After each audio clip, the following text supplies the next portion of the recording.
Hello, viewers. Over the years, I've had a few requests to talk about like my favorite movies. Just recently, in my Pick My Next Series video, a few people were asking, hey, talk about your favorite horror films or your top 10 favorite movies. So I'm finally doing it. These are my top 10 favorite movies, but I'm cheating. There are more than 10 movies in this video I'm going to talk about. Some are like a series that I just kind of combined together. But I will put it out there that also I'm really not super huge into movies. It takes a lot for me to kind of connect with one. I tend to get drawn into like video games and graphic novels more than a movie. I really only go to like the theaters like 2 or 3 times a year, it seems, and I really only buy like a DVD maybe like once a year. So my movie collection is pretty small. Between my wife and I, it's under 100 movies. And a decent amount of those are for anime. It shouldn't be a big surprise that most of the ones I'm going to talk about are either in like the horror or sci-fi genre, with a few that kind of mix in comedy. So let's get started. Now these won't be in any particular order. These are just my favorites in general. This first one might come as a little bit of a surprise. It is The Dark Crystal. Now I love Halloween obviously, and I love prop building and animated things, and that's one of the things that draws me to this movie so much is there are no like human actors. Everything is animated or a puppet or a prop, even down to the little insects and creatures like in the forest. One of my favorite creatures is the Skeksis, these like bird-like sort of humanoid creatures. It has a great story. It's a Jim Henson movie. I don't think that we'll probably ever see too many more movies like this these days. I'm a huge practical effects person. CGI and stuff, it just doesn't do it for me as much, and a movie like this is like 99% all practical effects and props, and it's just really costly, and most directors, would rather just be like, oh, just do it on a computer, fuck it. But that's one of the things I love about this movie so much. Now here's where I'm going to cheat a little bit. The next one movie is actually 2. It is the 28 Days and 28 Weeks Later movies. They are very different for zombie films. These were like when zombies started running at you instead of just, meandering and slowly dragging their feet. A lot of people don't love that style of zombie. I really thought that these were different in the sense where you didn't have to be a huge zombie fan to enjoy them. It was more of like an infection. Now, with 28 Days Later, it was a little bit more of like an artsy film, I guess, and that's the only way I really can explain it, in the sense that it was slower paced. It had a more subdued story to it. There wasn't a ton of action or anything like that, and it was great. 28 Weeks Later added a bit more intensity.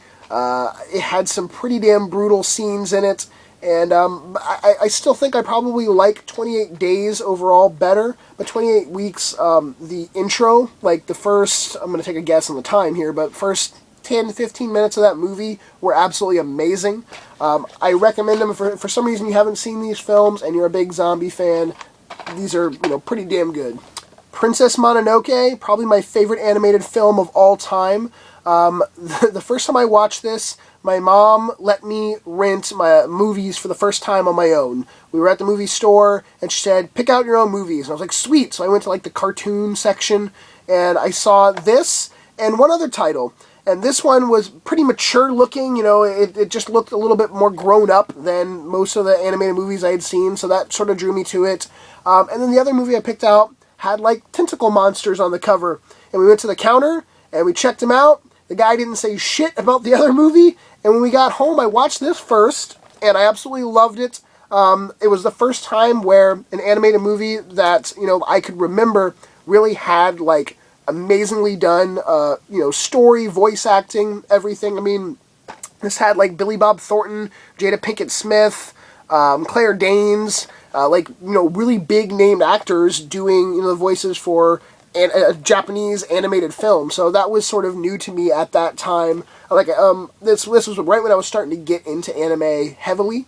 And then I watched this, and then after that I watched that other film, and it was totally a porn. And I was a little bit surprised. I remember I took that film over to my friend's house and was like, dude, check this shit out. This is weird. But then after that, we got to watch this because this is really good too. But this is a Studio Ghibli movie. They've made a lot of really awesome animated movies. I'm a big fan of their work. And for the video game fans, the game Ni no Kuni coming out on the PS3 in January. This is the company, Studio Ghibli, that has helped making that game. So if you maybe aren't a big fan of anime but love RPGs or whatever, you might want to go and check out some of the Studio Ghibli movies if you're looking forward to that game, and possibly start with Princess Mononoke. Trick or Treat is basically Halloween put on a disc, put in a package, and it kicks ass. I remember how long I had to wait for this movie to come out. It just kept getting pushed back. There was a lot of buzz around it. It kept getting shown at film festivals, and people loved it, and all my Halloween friends were talking about it, and everyone wanted to see it so badly. And then finally it came out on DVD, and it lived up to the hype. If you're a fan of Halloween, the holiday, at all, this movie basically takes so much imagery and lore and just stories and stuff based around Halloween and puts it all together. This movie has crossing stories. Basically, there's main characters that their story paths sort of arc in between it. It's just good fun. It's not really a super scary movie at all. It's more about sort of a little bit of cheesy horror thrown in, mixed with, like I said, just cool imagery, and just a really good story based about Halloween. Sam, that character right on the front, has become pretty iconic. I've seen people build props for Halloween of him. The director has tried to make him live on after this movie in little mini movies that he's done and put online. Please give Trick or Treat a try if you like Halloween at all. Here's where I'm going to cheat again. House of 1,000 Corpses and The Devil's Rejects. I'm putting these together as one because they're both done by Rob Zombie. They feature basically the same main cast of characters. I originally liked these movies so much, especially House of 1,000 Corpses, because I was a really big fan of Rob Zombie, music-wise. I still am. But the fact that one of my favorite musicians was being, a movie director, I was like, wow, that's awesome. And then the movie turned out to be actually pretty damn good, and it became a cult hit. A lot of people really dug it. It was cheesy, super cheesy, pretty damn gory. It had really unique main characters. That is Captain Spaulding, Baby, Otis. They became, their own little, thing, and people would dress up for them at conventions and, for Halloween. And then they put out The Devil's Rejects, which was a completely different type of movie. This was more like a B horror film, and then this was more like a on-the-run, murderous gang kind of movie, very gritty. And, you can tell just by the cover they don't look anything like they did in the first film. This movie is even more dark and twisted. There's some really sick stuff that happens in it. But I wouldn't say, I'm not going to say these are, absolutely amazing films or anything. But the fact, for me, the reason why I like them is because somebody that I liked, Rob Zombie, for a completely different reason, actually made two damn decent movies. Here's another anime movie, Grave of the Fireflies. Such a sad movie. I think when I went in to go see this, I had the wrong expectation. I was like, oh, an anime movie, even if it's a serious one, they normally have some type of happy ending. This does not have a happy ending at all. I want to say that I came pretty damn close to actually crying. It is a story based on, or right around World War II. These two characters on the front are brother and sister. Basically, they're orphan children. They were orphaned after a bombing. And it's just sort of their struggle to stay alive, and it is just a really messed up story. And I know it sounds bad, it's like, oh, it's so messed up, so sad, it's one of my favorite movies. It's just the way it's told, and the fact that it's an animated movie. I just didn't expect it. So this definitely made my list of my top favorite movies of all time. This next movie I liked before I even actually saw it. It is Blade Runner, with Harrison Ford being badass in it. This movie came out in 1982, 2 years before I was born, and I didn't actually see it until 9 or 10 years ago for the first time. So many people had told me how good of a movie it was, and they hyped it up for me, and when I actually saw it, it lived up to that hype, which normally doesn't happen with me, for movies. So I really got attached to the film. This is the special 4-disc collector's edition where you have 4 different versions of the same movie, and I've watched each of them twice now. It takes place in the year 2019, And for this being a film made in 1982, it was pretty damn amazing. You know, the special effects and just the overall atmosphere they built for it. It holds up today, definitely. We're down to like the last 5 or so here, and I didn't mean to, but these last 5 are actually, I guess, probably, you know, my favorite ones. Still not in any particular order, but first, Silent Hill. Now, before anyone says anything, yes, Silent Hill is my favorite video game series of all time, and yes, that does play heavily on why I like the movie so much. If this movie was not based off of a video game that I already liked, but, you know, still was the exact same, I would still enjoy it, but no, not as much. They did such a good job of taking elements from the game and putting them in the film. Everything down to, you know, camera angles, the way the creatures looked, you know, with minor tweaks here and there, but I was really, really happy with the way this movie came out. A lot more than I am with the way the second movie came out, but it's okay. But this one, the way, you know, to finally see, like, you know, Pyramid Head in a film. Pyramid Head is my favorite video game character of all time. And to see him, like, you know, actually made into, like, a costume was amazing. They actually did a good job of not just using a ton of CGI in this film also. A lot of it is practical, you know, makeup and costumes, so I really was, you know, happy with the way that came out too. But like I said, story-wise, some of the acting is kind of bad. The little girl in it doesn't play the best, you know, part, you know, that she probably could have. But I have to include it in my, you know, top, you know, favorite movies of all time because I love Silent Hill in general just so much. Silent Hill technically was the 10th movie I've shown you so far, but I still have more, and I'm going to group these next 3 together as one, and it is the Evil Dead movies, Part 1, 2, and Army of Darkness. Now, the first 2 films technically are very similar to each other. The first one was before they had a big budget, and the second one was, oh, we made some money off the first one, so now we have the budget to sort of make it the way we wanted to, and the story did change a bit. Now, this was like the special edition where if you poked the eyeball, it was supposed to scream. The batteries had been dead for many, many years.